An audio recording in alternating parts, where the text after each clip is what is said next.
অগ্নিভোগ বা এই যে ধূপ ভোগ, এই বিষয় দুটি একই।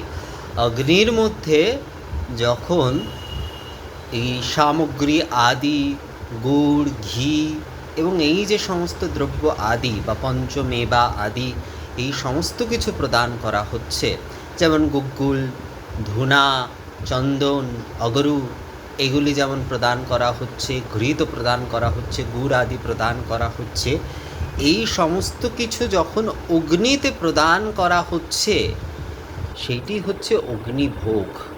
এই অগ্নি সেগুলিকে হচ্ছে সূক্ষ্ম করে তুলছে, অর্থাৎ বায়ুভূত করে তুলছে।